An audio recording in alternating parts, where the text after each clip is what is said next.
Wow. UFC 237 just wrapped up, and as well as the Bellator card, and just straight madness. Straight madness all over the place. So we're going to start with the UFC, and we're going to start with that main event. Jessica Andrade knocks out Rose Namajunas 2 minutes and 58 seconds into the second round via slam on the neck. Rose looked good. I mean, she was doing pretty much what I thought she was going to be able to do. She had all the tools in her repertoire to dominate this fight, and she was dominating up until she got slammed. Just being way too quick, the footwork is too much. She was leading with the right straight and then exiting away, hoping Andrade would follow her into a counter left hook potentially. She was moving to her left side a lot, away from the left hook of Andrade, which she uses a lot to engage distance. I thought Rose should have probably thrown a little bit more kicks just to keep Andrade a little bit more honest, but she was getting her leg kicked a lot, and she was allowing Andrade to get a little bit too close at times. She was like walking away really quickly, and it seemed like she was confident in that, confident in getting away from Andrade, but having her hands down for the most part. But it eventually got to the cage where Andrade was able to march her into the cage, run her down, and grab into that single leg, and this is what it really came down to. Andrade always goes for the high crotch into a slam, and Rose's method of countering this was to go for the Kimura. It worked for the first one, and Dominic Cruz was saying all night, you know, the Kimura was going to counter the high crotch, which it does usually. But if you go back and look at the fight and you look closely at the grip, it looked like Andrade pried off, I think it was the left hand of Rose momentarily, and right from there, she put on a tight grip on the leg of Namajunas and just lifted her. And Rose just kept trying to hold on to the arm of Andrade, even though she didn't have anything. And through doing that, it kept her in a fixed position the entire way. So Andrade, all she had to do was just create an arc when she lifted, and just slammed. And it was enough, man. That was it. It was enough. Brute strength was triumphant over the skills and the technical ability of Rose Namajunas. And sometimes that's all it takes. You don't have to be the most skilled. You don't have to be the most technical. You just need that one moment, that one ability to get on the inside and work your magic, and it ends right there and then. So great win for Jessica Andrade. This opens up doors to Joanna potentially fighting for the championship. She has a win over Andrade, so she has a stake to that claim now. And Rose's post-fight interview seemed kind of strange. She said now the pressure is off of her. Even if it is true, I never like hearing that from a champion. Now, Jose Aldo has said that before, but Jose Aldo was a champion for a very long time, you know. The commentators were mentioning that Jose Aldo also said the same thing, but Jose Aldo, I don't believe he felt that way in the beginning of his title run. Rose felt that at the beginning of her title run. I don't know, it's just a little bit strange. Probably affected her a little bit mentally coming into the fight, but definitely would not have changed the outcome of this fight. I mean, she came out there looking better than ever. She looked better in the clinch. She landed a knee, I believe. She was better in the pocket, countering Andrade with that check left hook. But Andrade says she knew what she had to do in the second round because she was getting tagged up badly in the first and came out there looking for a knockout. And the only way she was going to win that fight is by doing so. Now, it's going to be interesting where these fighters go next. For Andrade, I have a feeling they might go to Joanna. I have a feeling because Joanna in the strawweight division, she has a win over Tisha Torres. But also there is Nina Ansarov versus Tatiana Suarez. So who would I like to see next? I want to see the winner of that fight versus Andrade, and I want to see Joanna get another fight. And as for Rose Namajunas, maybe a fight with Claudia does well. I mean, Claudia's number 5 ranked. They never fought each other before. Makes a lot of sense. Just hopefully Rose is in the right mindset coming off this loss, because if she loses any motivation, because that's kind of the hint I'm getting here, if she's losing any motivation, it's going to be a bit interesting to see where she goes from here. And then we go to the co-main event. Jared Cannonier finishes Anderson Silva by TKO 4 minutes and 47 seconds into the first round due to leg kick. Silva looked good, man. He looked good. Even though the fight was very slow, Silva looked technical, throwing a lot of good kicks. His kicks were actually pretty fast. The boxing exchanges didn't really happen too much, but Cannonier was slamming that leg kick, that inside leg kick, and Silva said that in his training that he had a busted knee. Like, his knee was a bit damaged, and Cannonier just kicked it. I mean, I don't know what kind of injury he sustained. Hopefully it's not anything like an ACL tear or something. And that was pretty much the end of it. I mean, the fight was pretty uneventful for the most part. It seemed like it was just getting started. I think in the second round, it would have picked up a lot more. It seemed like that's what Silva was going to, because Silva was starting to get a little bit loose out there. He started to move around a little bit more, and Cannonier seemed like he was waiting for Silva. And that's kind of the way you have to fight Silva. So, good performance for Cannonier. I mean, he kicked out the leg, finished Silva, and the crowd booed. And that was beyond distasteful. Disrespecting Cannonier for fighting, right? I understand he was celebrating a little bit after the win. He did win, though. I mean, it's a legitimate win. He kicked Silva. Silva couldn't continue. He tried to, but he couldn't continue safely. He only had one leg. How was he going to fight Cannonier like that? It's almost like the thing with Tyron Woodley kicking Carlos Condit's leg. You got to give it to Tyron Woodley. You got to give it to Jared Cannonier. They won the fight. They did damage with their blow, with their strike, and they were able to finish it through that because the ref stepped in.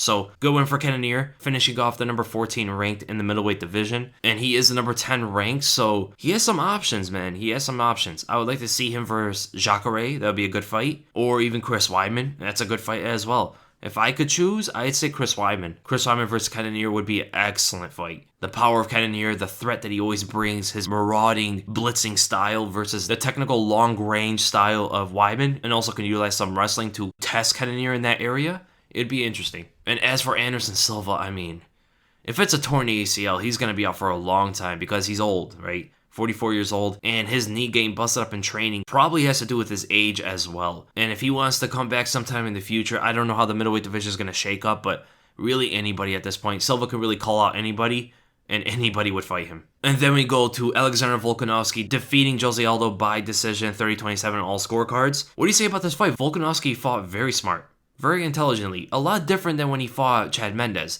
The Chad Mendes fight was wild. It was a brawl, in-your-face chaos, right? This fight, it was almost like he knew what he had to do. It was like he knew, I cannot get wild here. I want to get wild, but I cannot get wild. There's too much opportunity coming off this fight. And Aldo is just a bit too dangerous to do that with him. And fakes. I mean, fakes was the biggest thing about this fight. That was the story of that fight. Fake in his right hand, Aldo taking the bait every time. He would pull on the fake, slip on it, dodge, make these big reactions. And then Volkanovski would counter him with the left hand by just lunging in there, right? And he was damaging Aldo's leg. This might be the first guy to outkick Aldo. I mean, Aldo didn't really kick too much. He was doing some damage there. A lot of leg kicks. Aldo wasn't really doing much from the outside, so Volkanovski's like, okay, I'm just going to keep busy here. Just kick your leg all day. I'm going to make you come at me. I'm going to make you fall into the traps, take my baits, and then get countered for it. And whenever Aldo wanted to commit or engage or just counter Volkanovski for entering on him, Volkanovski, all he did was engage the clinch, push it up against the cage, and just work. It was a sound game plan from Volkanovski. I'm very impressed with his fight IQ because we know he has the dog in him. We know he has the power. We know he has the ferocity.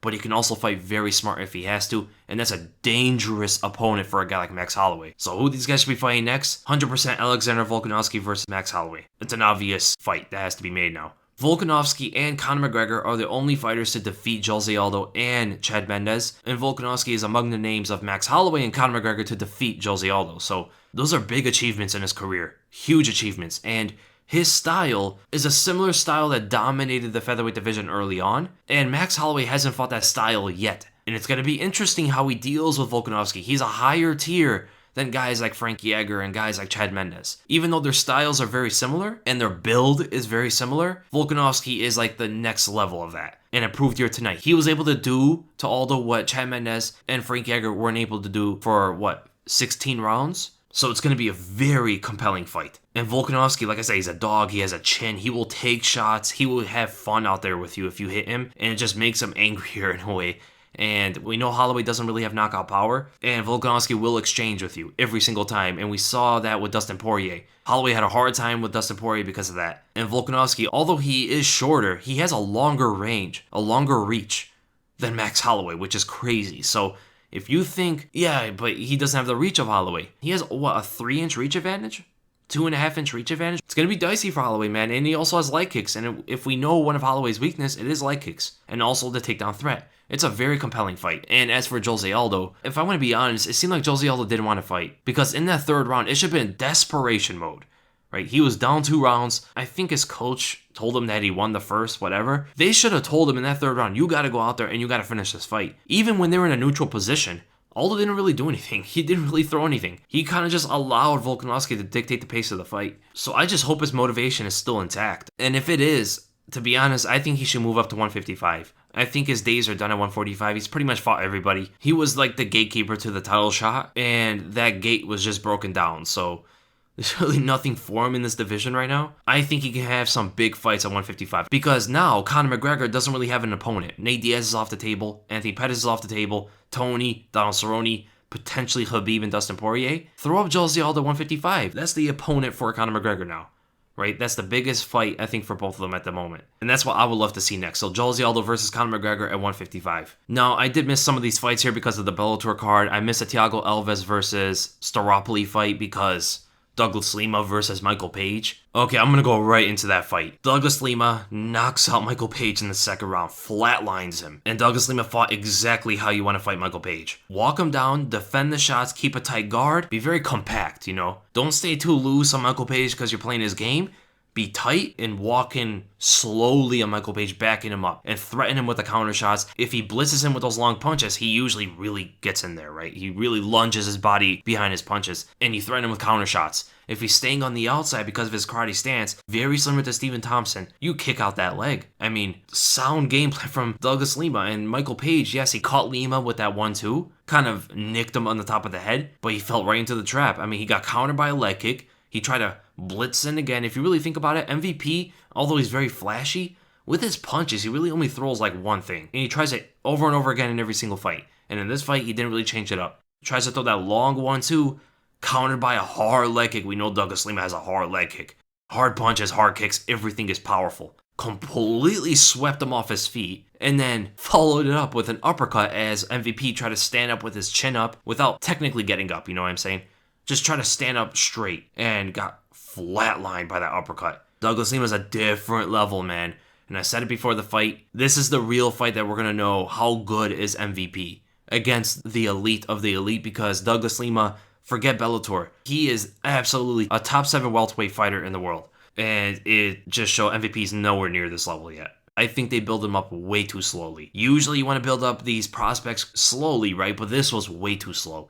I mean, they gave him how many fights where he was just absolutely destroying opponents, where they had no business being there with him. I mean, it took him 9 fights in Bellator to eventually get some veteran. You know what I'm saying? I mean, Cyborg Santos, yeah, but Cyborg Santos is a bit older, It took him 9 fights until he fought Paul Daly. And that's not even a ranked welterweight. Douglas Lima is the first actual elite welterweight in the world that he's fought. And it took him 10 fights to get to that. 8 of those fights are completely washed fights. I mean, he just destroyed his opponents. And not just fights, it took him 5 years to get to that. That's a bit slow of a build-up. I think he potentially got used to this because he's not a young guy, right? He's like 32 years old. So building him up that slowly isn't going to be the same mentally like building up a 22-year-old or 24-year-old, He has already competed many times in combat sports, so you're not really going to build him too much by doing this to him. You got to give him some of those killers earlier than they did. I think by the end of like 2016, when he fought Fernando Gonzalez, by that time he should have fought someone,